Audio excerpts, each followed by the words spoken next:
Alright, hi guys, so today I'm going to be doing a VOD review for the Midlane Challenger, the Midlane series, VOD number 1. I have not been, doing much posting recently because I've been just streaming almost every day, so I've been very busy with that, but I am going to post a lot more now, so that's always going to be, good. So today we're going to be looking at APDO, and it's going to be the classic TF versus Fizz matchup.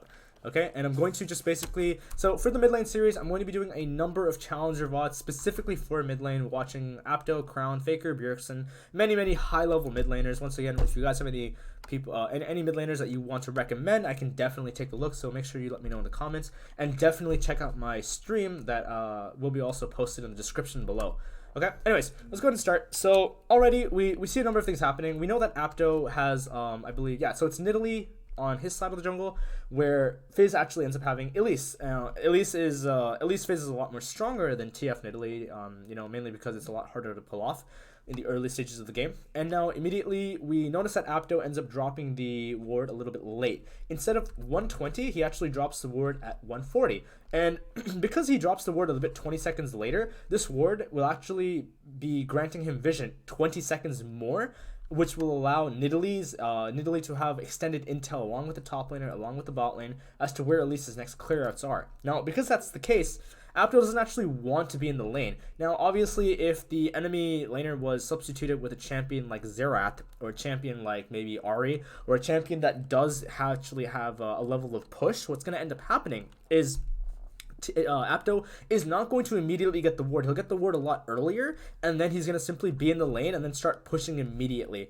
Mainly because he wants to get the level 2 and starts getting tempo and priority inside of the lane. But in this case, because he actually leaves the lane, he has no incentive of staying, and then what ends up happening is if Fizz actually opts to simply auto-attack this minion, DOPA can simply just freeze right from the get-go, which lets him have complete denial from Elise's potential ganks into the future. Okay? So here, he's just going to red card, which is all fine. And now this is where the lane is either going to RNG depending on where the last hits are taken, but we're just going to wait for DOPA. DOPA is not going to auto any of these minions. He's only going to simply auto Fizz, and one thing he can definitely do is move in like this, potentially auto Fizz, capture aggression from these minions, and then simply pull them up towards him, which will then actually end up locking the lane relatively nicely on the right-hand side pocket, which is once again going to be very further away from Elise's next clear out, since we know that since Fiora ended up showing in top lane, Elise is actually getting the leash from the bot lane. I'm not sure who the bot lane is in yet, because they haven't shown, but we know that Elise is going to actually be on the left hand side by the time that our jungler is also going to be on the left hand side. Okay, doesn't actually opt to auto Fizz because he doesn't want to take the extended trade onto the minions, and he's just going to wait now. And when Fizz walks in like this, the red card is immediately thrown out. Now this could have actually gone kind of sour had Fizz actually walked back and missed the last hit, and this once again is very subtle. If DOPA actually double taps a red card, what ends up happening, if Fizz immediately clicks back, it will actually end up thinning the wave, thus pushing into Fizz, which is actually incorrect. So this actually works out really nicely for APDO because he gets the gold card, and now he can simply get the auto as well, which basically allows him to take an extended trade inside of this pocket here without taking any aggression from the backline minions.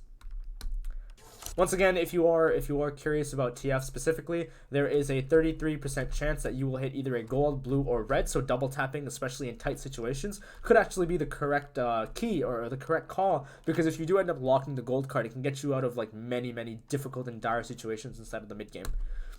And even lane phase if a gank goes off. So it doesn't actually opt to auto, which is fine. Or does he auto? I don't even know. Yeah, so he doesn't auto, which to me, I think the reason it doesn't auto is mainly if Fizz reciprocates with an E, but that wouldn't make much sense because then even if he does reciprocate with the E, what ends up happening is these minions will actually end up jumping onto Fizz.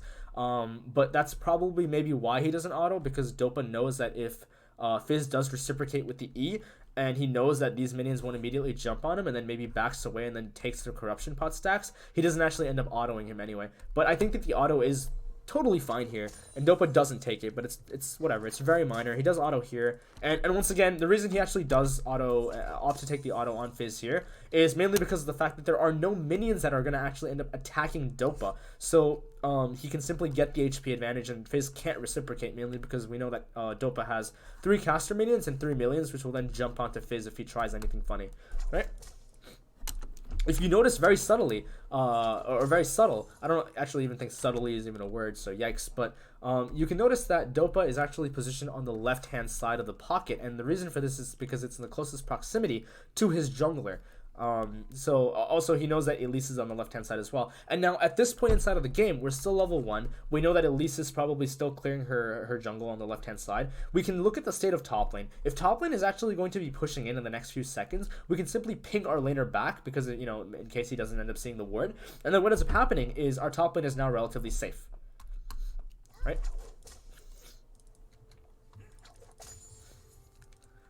And now we're just kind of waiting. We're not autoing, we're not looking to actively auto, we're just last hitting. We don't want the wave to be played in a very dangerous spot, and the danger spot, whoopsie, sorry about that. The danger spot, okay, let's go back a little, actually, I ended up skipping accidentally. Let's see where we're at. Yeah, so right here, we don't want to be playing the lane over here, ever, as TF in the earliest stages of the game. We only want to be playing the lane over here because it's a lot safer for us. And that's why we're just last hitting. Once again, I'm only going to be going over the most basic stuff inside of mid lane right now. I will be covering a lot more advanced concepts as we go throughout the series, but for now we're just going to cover the most simple aspects inside of the game so that I can explain them as slowly and clearly as possible. We see Elise in the river here, and this is something that you can actually end up doing. You can see her CS, right? We can see what camps he actually took. So because this is the case, we can look at the status of top lane. We know top lane is relatively safe because it's pushing in. We know that Elise is going to still spend time clearing her left-hand side jungle, which will actually end up giving us time to know that by the time she does simply clear the jungle, we can estimate. So let's say she ends up clearing this jungle. It takes her 45 seconds to clear this because maybe it takes 15 seconds to clear this, another 15 to clear this, or maybe she has smite and ends up taking 7 or whatever, and then another 10 seconds to recall, another 15 seconds to come back. We can actually simply add this current game timer to the current game timer we have here. Take these variables that we just discussed, add it to the game timer, and now we can estimate by when Elise should be back onto the right-hand side of the map.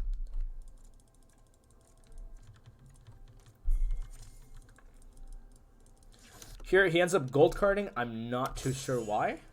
I think that a red card would be a lot more superior here. Or no card would actually be superior here. So if you notice here, APDO actually does make a mistake. He ends up Wing for absolutely no reason. And the reason he does this, is actually a mistake.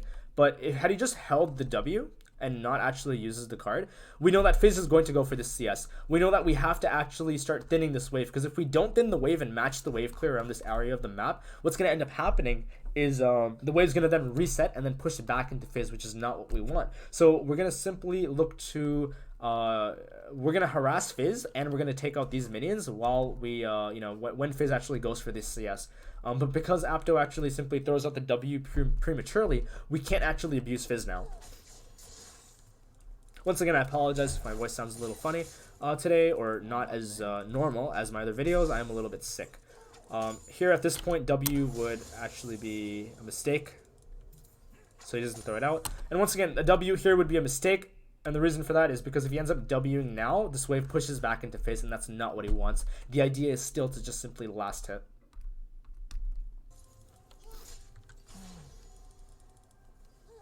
If you notice, DOPA has created a very, really nice situation for himself in which he actually has 4 minions. He has 1 minion on top of Fizz, which allows the wave to simply either just constantly come into him. And if you notice this W, he's actually okay to throw this W, and the reason this W is actually okay, sorry, not W, but Q, and the reason this Q is okay to throw is because it's not actually tampering the wave in any way, aside from the fact that it's actually hitting this cannon minion here a little bit, and then even if the cannon minion gets a little bit damaged, it doesn't matter, because the HP discrepancy between DOPA's cannon and Fizz's cannon is a lot different, so the wave is going to immediately push into DOPA anyway. So this Q is actually completely farmed from DOPA.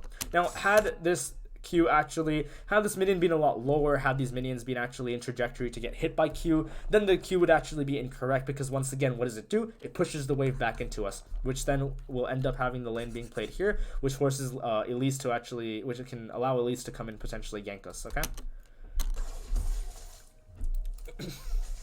And now here, it's just, Nidalee gets first blood, but it is... might actually be responded back with Elise getting a kill as well. Our TP actually ends up happening. this is okay. And the reason, once again, he red cards and doesn't use any other card is because he wants to thin the wave. What is Fizz thinking right now? Fizz wants this next incoming wave to make sure it doesn't end up locking with this line here. If this next incoming wave ends up locking, we have a freeze for a few more seconds. And that is really disadvantageous for Fizz. So what Fizz wants to do is simply walk up, CS this, take the damage, and then just hard shove the wave into him when DOPA actually ends up being on cooldown, which he is now. So at this point, I wouldn't be surprised if Fizz just walks in and then simply kills this entire minion wave, and then shoves it straight into DOPA, right? In which DOPA can then simply respond by moving it up to the left-hand side after throwing the next red card out once W is back off of cooldown, and then maybe holding the left-hand side pocket or the right-hand side pocket. Either way would be okay because we know Elise is still on the left hand side. And then what ends up happening is Fizz would actually end up walking into APDO and maybe trying to deny the freeze, but then we would have to see what ends up happening because once again Fizz is a champion that can't do much pre-level 6, so we can also assume that maybe APDO does end up pulling the wave and Fizz can't really deny the potential lock that might happen soon. Yep, so the red card comes out, and here we see Fizz's intention. Fizz wants to shove the wave. He wants to get this in before this wave comes in, and now he's completely screwed because DOPA's in a really nice spot. And now DOPA's just going to W, yep. Fizz, yep, tries to E, and then nothing ends up happening. And now, if you notice, DOPA actually is tanking the wave here. And the reason he ends up tanking the wave here, it shows that, okay, Fizz can't actually break the freeze now. On top of that, it's a lot nicer to have the lane lock in this pink area than in this blue area, because if the lane is locked around the blue area, then Fizz can actually simply throw cooldowns, or maybe if Elise actually ends up joining with Fizz, can help shove the lane and then reset so she can maybe transition it back into her Raptors after taking the left hand side, which is also a possible clear out that she can maybe do at this point in the game. And then that basically completely screws over DOPA. But because he actually ends up freezing in a relatively nice spot away from his tower, but not too close to the point where he's actually in danger of getting all in by Fizz, he's actually in a very nice sweet spot. This is essentially just the Goldilocks zone of where you want to be freezing in this matchup specifically. And now he's not going to throw, he actually is going to throw a red card out now because as you can see, he doesn't want this wave to build up. All he's trying to do is simply just match the wave clear. Red card comes out. You can see Fizz trading, desperately trying to break the freeze. And now this is what we waited for. We have a nice lane state. We've denied Fizz from actually getting on top of us. And now on top of that, additionally, we have Nidalee coming in from the left-hand side. And we know that Fizz probably doesn't have a ward because he never actually ended up walking towards that side of the map. And now, yep, he's dead. Once again, a quick TF mechanic. One thing you can definitely do is don't flash immediately. Click him and then flash, because then the card immediately goes off and then it's very little reaction time. As you can see, the animation is a little bit cancelled here, and now the wave now you just hard push the wave. Now Fizz is dead, so we shove the wave, and now we come back to once again a really nice lane state. DOPA actually ends up missing 2 CS there, but not the end of the world. And at this point, we know Elise is on the right-hand side of the map, so we're actually going to play with respects to that vision, or that knowledge. Yep, there she is, ends up getting the double kill, ends up getting the kill here, and now if you're Nidalee, and you're DOPA, then you can be like, okay, what's her CS? Did she clear this camp? Did she even clear the camp on the Raptors, right? And then if not, then we know that Nidalee can walk in something like this, right? So you can be cognizant of that, and maybe you can then assist her. But if she did clear the camp, then we can assume that her next clear out is going to be immediately back onto the left-hand side, where her 2 camps have actually basically accelerated for her. And what I mean by accelerated is a term basically known as rubber banding, where these 2 camps are now up, and now Elise is going to immediately go and clear them, which in this case, we're actually going to play on the right-hand side pockets, because left-hand side for us is actually weak, because we know that Nidalee, her next clear out, is going to be on the right-hand side, and we always want to be playing in the proximity to where our jungler is closest to. If you notice, this wave is everything is going really nicely for DOPA right now. The wave is coming back into him, and now he's just simply going to freeze again. Doesn't actually invest the pink ward, and the reason for this is he's giving up priority and tempo inside of the, not tempo, but he's giving up priority. Tempo he actually has, And that's why if he ends up placing a pink ward either way, Fizz can simply just take it out, and that's just a waste of gold. So he's going to go ahead and keep his ward. One thing that a lot of high-level TF players will do is simply just place the ward right over here, and this basically denies Fizz from getting either a lane ward or getting a ward over the wall here, which gives DOPA opportunity to just kind of walk into the fog of war and then get a like an insurance destiny gate onto bot lane when they know that he isn't actually going to do that. Right, so this is something that maybe DOPA is thinking. Red card, or yellow card, sorry, and then auto. Unfortunately, we couldn't do much else because he did actually end up proccing electrocute. And here we're gonna see him Q. Yep, and then okay, red card, yes. And if you notice, I think the red card might have actually been a little bit too excessive, but it doesn't. I don't think it matters too much. Actually, maybe it does because it does actually end up pushing the wave. Let's watch this again. So I think the red card is a little too excessive. Mainly because it's better to have 4 red minions than 3 red minions, right? Mainly because we want the lane to come into us. So it's best if we had just thrown a blue card out, gotten the mana back, or even a yellow card. But then if we had gotten a yellow card, opting to get the auto off would actually be a little bit incorrect, mainly because of the fact that this minion might actually end up jumping on us, and that's not going to be good. So blue card is ideal here, and DOPA does look to auto, but then immediately backs up. Looks for the auto here, this is all fine. And now once again, he's just freezing, okay? Oh, actually, he's level 5 now, so he's just going to push. Okay, so... Okay, change of plan. Sorry, let me go ahead and reiterate. When you have Catalyst, you can actually push. Now you have the mana to simply Destiny Gate, and you know, Destiny Gate does cost a lot of mana. And on top of that, you have the HP, so Fizz can immediately just all in and 100 to 0 you. So because that's the case, it seems like DOPA wasn't actually going for the freeze. That's why the red card actually is superior, so this is actually a mistake on my end. So let me go ahead and just completely rephrase what I said. DOPA ends up Wing the wave, and I actually didn't even realize this. DOPA ends up Wing the wave, and then red carding is completely correct, but because the idea here is to actually push the wave, right? And you're going to ask yourself, why is DOPA positioned on the left-hand side of the lane when I was talking about him positioning on the right-hand side of the lane, because we know that Elise's next clear-outs. As you can see, Elise's next clear-outs have been on the left-hand side. That's why she's shown up here. DOPA doesn't actually end up tabbing to see her CS, so I can't really tell you exactly what her next clear-outs will be in the future. Maybe she'll do something like this. But the reason DOPA basically takes the left-hand side pocket here is mainly because of Nidalee's position inside of the lane. If DOPA walks in like this, Fizz will end up walking like this, and he'll basically try to mirror DOPA's movements. And then what ends up happening is this is a lot more closer proximity to where Nidalee is standing, therefore the gank can work out. Unfortunately, DOPA actually red cards instead of yellow carding, but that's probably because he knows that E is up and it wouldn't matter. And then it seems like Nidalee just takes the recall, because this is never going to work. Okay, DOPA now just simply pushes the lane, and now Fizz can't simply react because DOPA is going to get level 6 on him. He pushes the lane, Nidalee, once again, the reason... Okay, here, what is he doing? So he ends up opting to get a ward here. So why does he get the ward here? Now, we know that Elise immediately showed on the left-hand side. We can assume that Elise is still probably clearing the left-hand side of the map, which means that eventually she's going to come in like this, or she's going to go in like this. Well, what do we know about our jungler? We know that our jungler still hasn't cleared her right-hand side yet, which means that we're still going to look to take right-hand side pockets. We can also assume that Elise knows that Nidalee's right-hand side is up, or left-hand side is up, so she might actually make a movement like this, straight into our Raptors. And now, when this happens, a number of things can happen. Fizz can actually simply look for a dive along with Elise, which would be really bad for DOPA because that would actually end up ending the lane.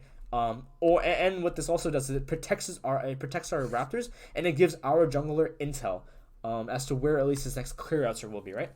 It also relieves pressure off of bot lane because we now we know by when Elise will come bot lane, and then bot lane can ward accordingly. So a lot of things happening so far.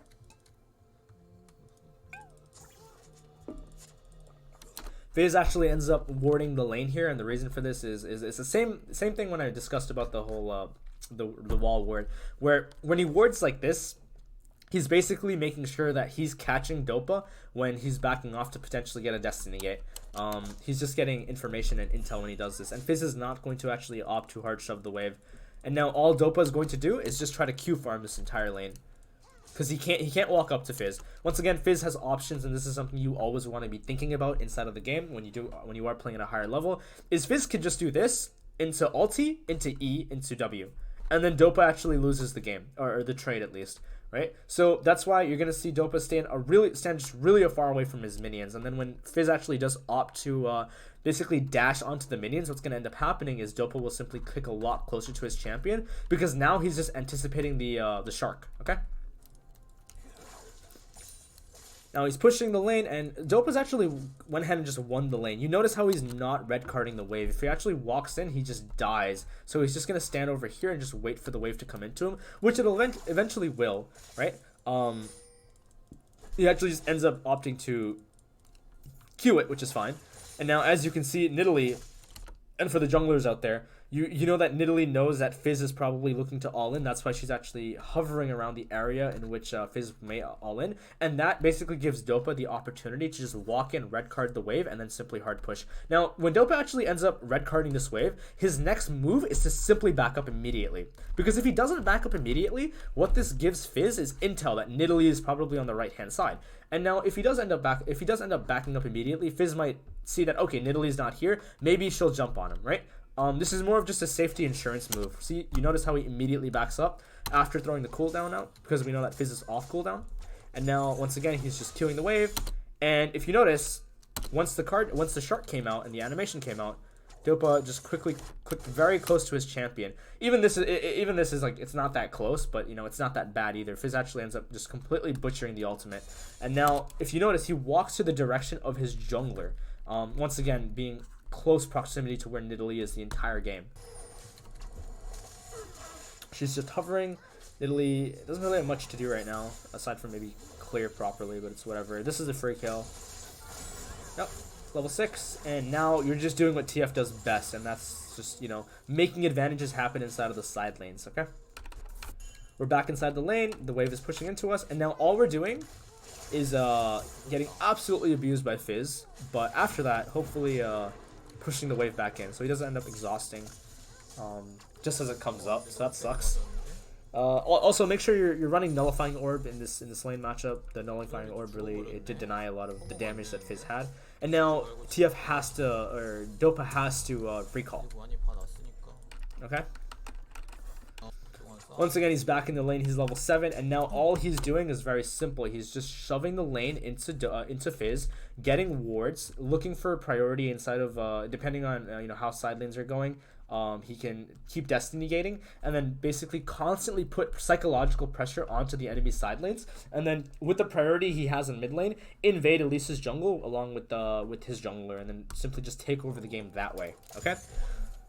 That's about it for now. Once again, I'm going to be covering a lot more concepts. They'll be a lot more advanced, and we'll cover many mid laners. It's going to be probably a list of about maybe 10 to 15 videos that I'll end up doing in the course of maybe 2 months or maybe a month. I'm still planning it out.